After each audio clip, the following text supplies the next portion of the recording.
टाँसीडीले नमस्कार, welcome to my channel. र आजको टपिक छ जिन्जर हार्भेस्टिङ, यानि कि अदुवा खन्नुपर्ने छ।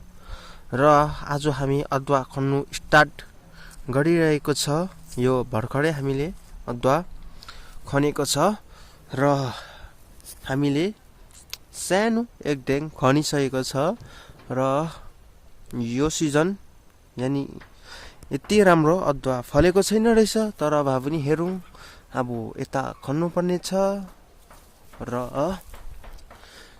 र यो गडा पनि पुरा परसम्म खन्नुपर्ने छ। यो गडा अस्तिको दिन खनिसकेको छौँ हामीले, र यो तल्लो गडा पनि खनेको छ। र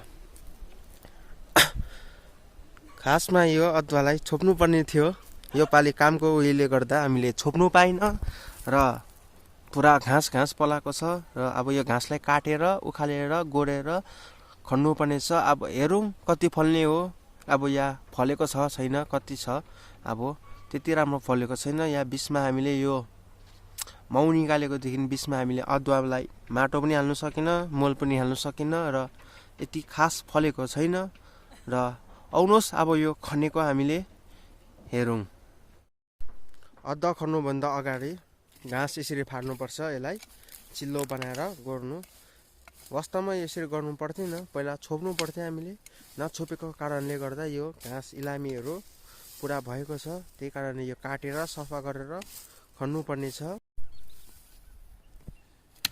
हेर्नुहोस् है, यसपालिको अदुवा फलेको एकदम